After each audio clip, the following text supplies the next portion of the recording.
Good morning, everybody. We're live here from the birdhouse. It is Tuesday, January 14th, so we're midway through the month already.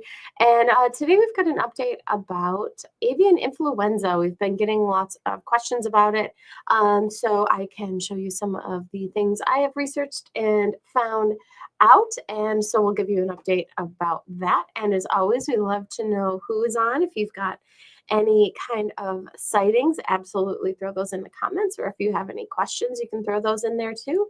Or feel free to just say hi.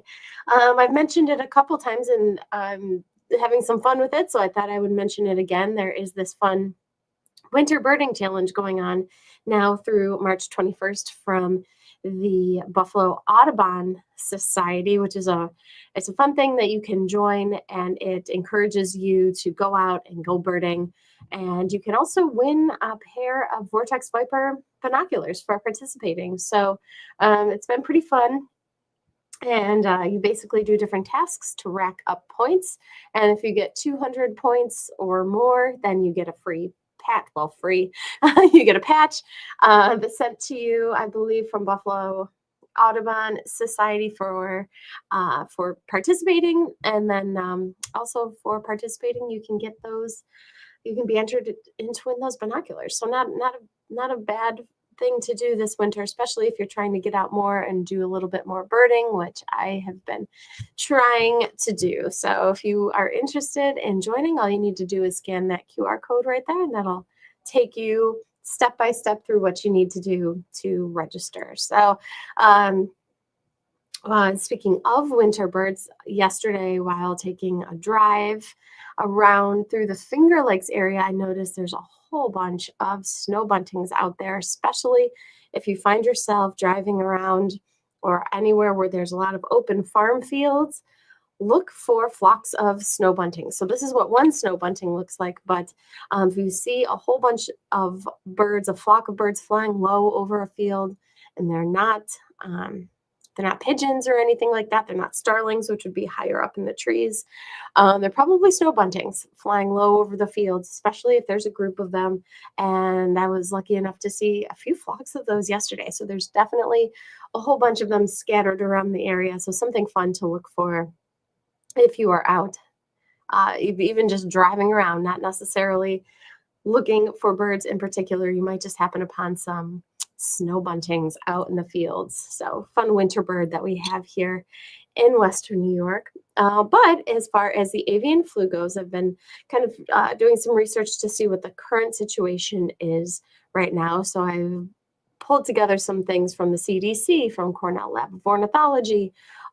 So this is what I have to share with you guys right now. The current situation with the avian flu is it is widespread throughout the world, throughout the US, and it mainly is causing outbreaks in poultry and in dairy cows. And the people who have been affected by it are people who come in contact regularly with those kind of animals, with those kind of farm animals. So you don't have to worry about filling your bird feeders if that's going to give you bird flu. Of course, you always want to wash your hands after. That's always a precaution you want to take no matter what. But you really don't have to worry about it like you would if you are raising chickens or if you're spending a lot of time on a farm. So it says, while the current public health risk is low, the CDC is watching the situation carefully and working with states to monitor people with animal exposures. So that's from the CDC. So you can look up how it's affecting people or birds in your area, depending on where you are. But what I thought I would do also is look up what kind of birds are affected. And this is from a USDA website where you can look up where you are in the US, and it will show instances of avian influenza of animals that were found dead, tested, and proven to have proven to be positive for the H1N1 avian influenza. Now, this data is kind of old. I was looking to see if there's anything new. The newest records I could find for my area of New York, which is Monroe County, was from May of 2024. But this also will give you not necessarily which birds are affected this exact moment, but this will show what kind of birds are most affected. So, what I found interesting about this is that it is just like when you look up the stats nationwide, the same birds are affected. It affects a lot of waterfowl and it affects larger birds of prey. So it's in the wild birds, it tends to be the larger birds that are affected. So things like you can look here on the there's different columns here of the date which the bird was found to have tested positive for the disease, and then what kind of bird it was. So you can see there's a lot of Canada goose on here that were tested positive. There's a Cooper's hawk, bald eagle, peregrine falcon, some mute swans, a couple of those, and a couple turkey vultures as well. So it's those larger birds of prey, and it is a lot of the waterfowl too are what are going to be most affected. So really not any small songbirds in your backyard, thankfully. That being said, in the news, there have been some stories about probably the most localized thing I could find is in Pennsylvania. There have been snow geese found dead with the H1N1 disease. So it is out there. It does spread naturally. There's not really a way to control it because these birds are migratory and they move around a lot.